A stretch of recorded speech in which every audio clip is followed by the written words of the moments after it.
our studio. Today I thought I would show you all of the tools that you would need to do stained glass pieces, kind of like this one.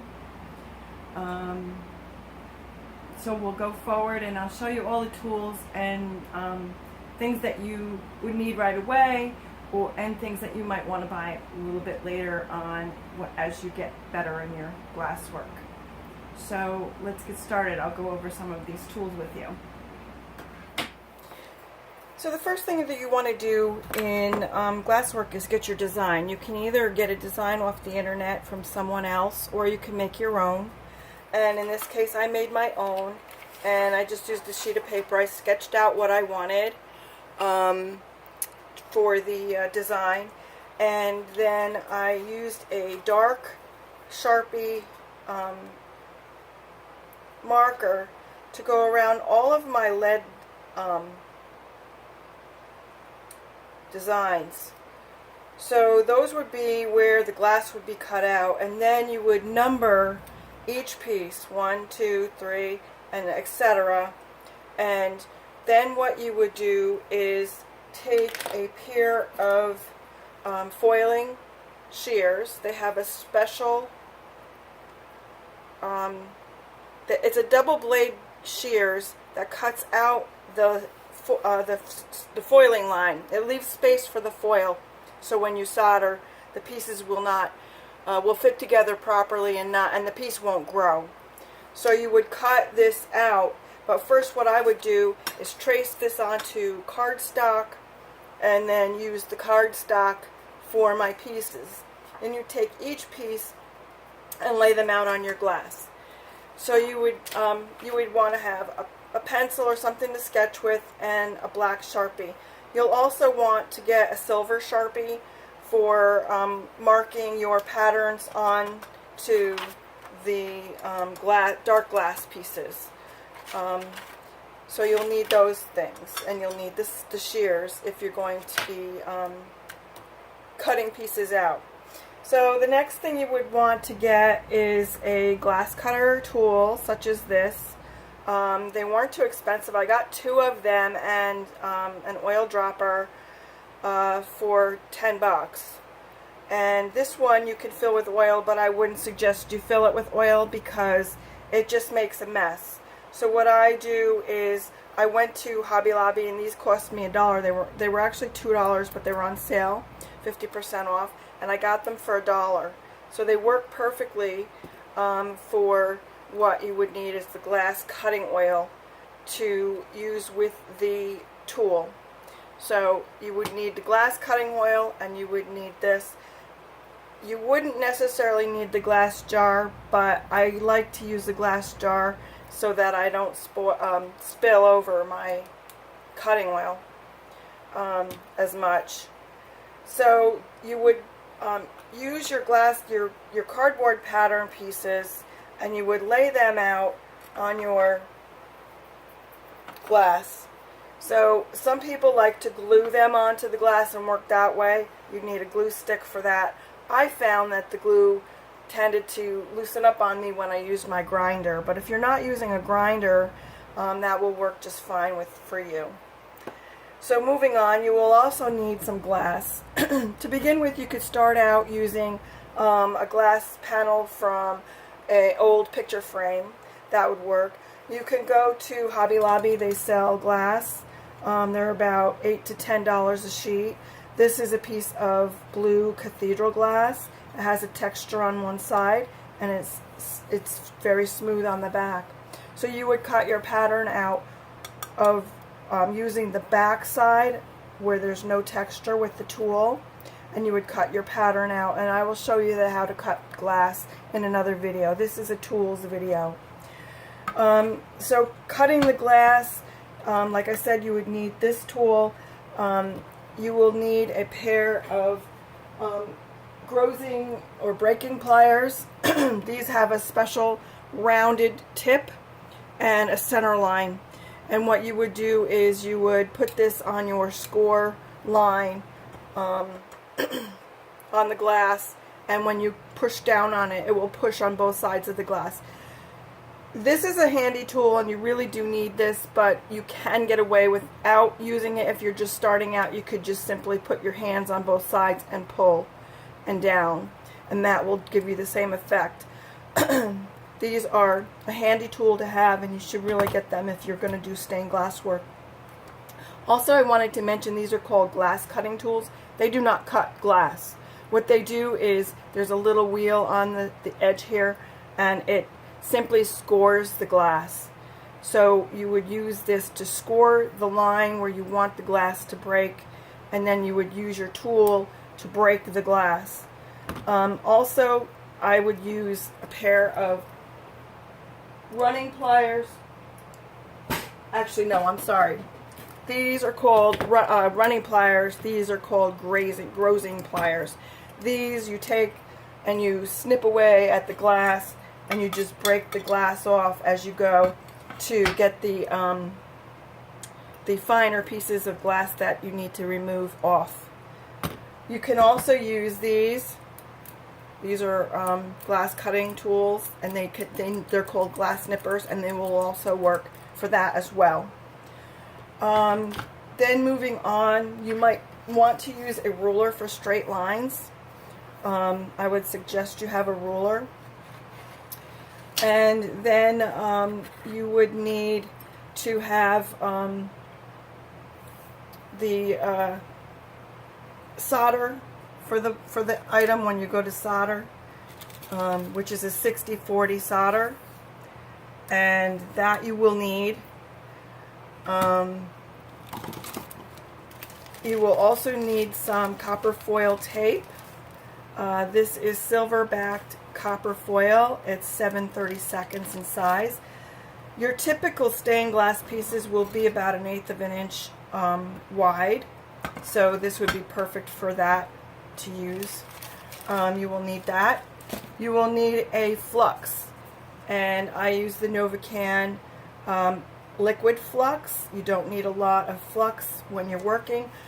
In the beginning I was working straight out of the bottle, but being afraid that I would knock it over and spill it, I use these jars from Hobby Lobby. They seal nicely, and they work very good with that. You will also need a brush to brush your flux on with. They have steel-handled flux brushes that you can buy. I had an old paintbrush, and that's what I use. After you put the foil on, you will want to have a wooden stick or what's it called? A bone stick that they use to make cards with, or a pencil or anything that you can rub along the foil edges, and you want to push the foils down. So this works for me. This is a clay tool that I had, and that works for me, and that's what I use. You might also want to use a X-Acto blade if the foiling needs to be trimmed. And then for cutting glass, I find that this grid works really well, and I got 2 panels. I think it was like $20-something, but 2 panels, and they lock together with these little tabs. But what this does is it traps all of the little pieces of glass that ends up on your surface, so that you don't get cut, because it's very easy to get a little shard in your glass if you rub your hand against your surface. The other thing is you will need to have some kind of surface to work on. This works fine. This is a Crosa ceiling tile that I saved from one of our projects that we're working in the house. This works perfectly fine for solder work and to lay out your pieces. So moving on, laying out pieces, if you were to do a square type of glass work, like a picture frame of kind of glass work, you would take these are Morton's stained glass system, and what you do is you take 2 of these and you make them 90-degree angle, and you push the pins into the board, and then you can put your artwork up against it and make sure that everything is in line and perfectly square. That is a tool you might want to get later on down the road, but I just bought the small package. It seems to work for me. I've only been doing small projects. So then you would want to also get a soldering iron. This is a Hacko FX 601, and it has an adjustable temperature gauge, and you really want to get a soldering iron that goes up to 320 degrees. That seems to be the magic number for my work. I've used lead-free solder, and I use the 6040 solder, and it works beautifully. This is a more pricier unit. I think it's like $70, but it's well worth the money because you won't have any troubles with the solder flowing.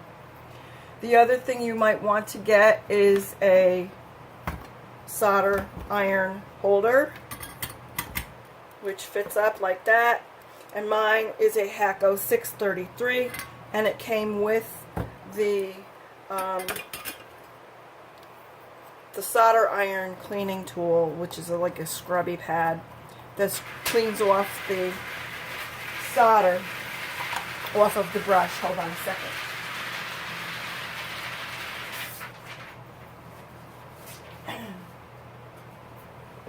So that works well for the soldering iron, and it keeps the soldering iron away from you, and you won't get burnt. The other thing you will want to have is a sponge. I just cut mine in half, and you dampen it, and that you use to clean all the grime off of the surface of the soldering iron when you're working. I also bought and use a tip tinner, which conditions your soldering iron. That works pretty well. Then for finishing your piece, there are different kinds of patinas that you can use. This is a black patina, and this is a black patina that I scuffed to make it look like gunmetal. And the black patina I'm using is the Novacan black patina.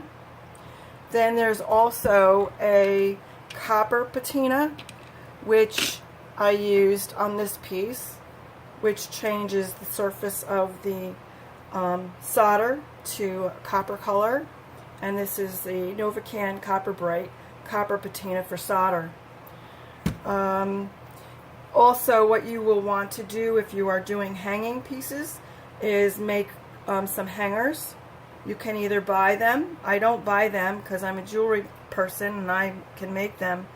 All you need to have really is you can buy some tinned copper wire. This is 18 gauge tinned copper wire, and you can make some hooks with that, or you can just simply get plain copper wire from the hardware store. Make sure it's not coated with anything, and you can make and tin your own copper, which I'll show you in other videos. So I think that covers most of the tools. Oh, in order to make the hangers, these are some of my jewelry tools I use. You don't have to buy these. You can use the back end of a pen to make the rounds for the copper hangers. And you're going to need a pair of cutters or nippers to cut the wire. I also use my bent nose pliers. Any pliers with a pointed nose will work. The other thing that you might want to get later on down the road is, well, when I'm soldering and I'm soldering a piece on its end, I like to wear my gloves so that I don't get burnt. So I'll be soldering along the edges and solder will drop down and you'll get burnt. So a pair of protective gloves that are heat resistant would really help your hands from getting burnt. And then I would also, if you don't have those, you can use these to hold on to your piece. keep your hand away. Of course, this is a little bit too heavy for this pair of plier holders, but that's what I was doing to tin my small pieces with.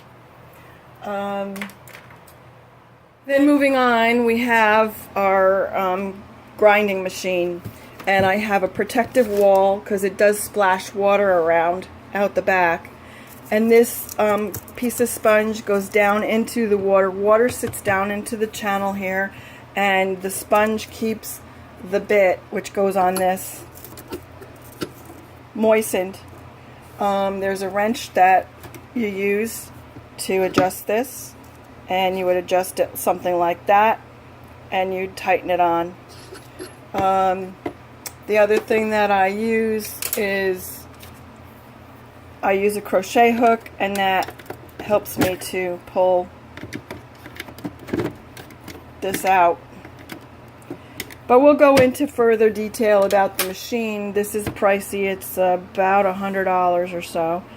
I will place links for everything that I have here on my table for you if you're interested in purchasing any of these items for your projects.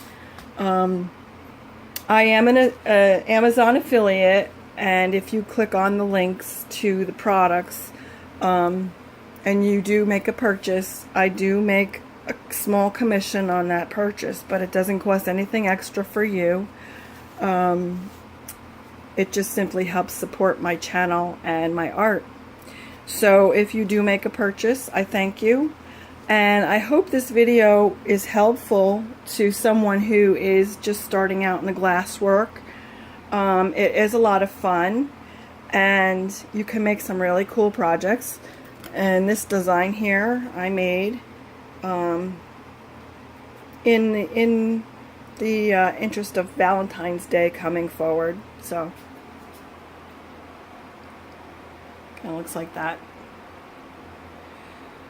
So yeah, if you have any questions, please put them in the comment section, and I'll try to answer them for you. Oh, the other thing that you can buy too is a foiler. I haven't used this yet, but it puts the foil in this and comes around, and you're supposed to be able to just run your glass piece through it, and it foils for you. I haven't used it yet. We'll see how it works, and maybe I'll do a video on that later. So yeah, please put your questions in the bottom. Like I said, I'll be happy to answer all your questions. Please hit the like button if you like this video, and if you haven't subscribed already, please do that, and you won't be missing out on any of my future videos. I'm trying to help you guys out in with starting out with this stuff, and if you need any assistance, please just let me know. Thank you, and I'll see you in the next video.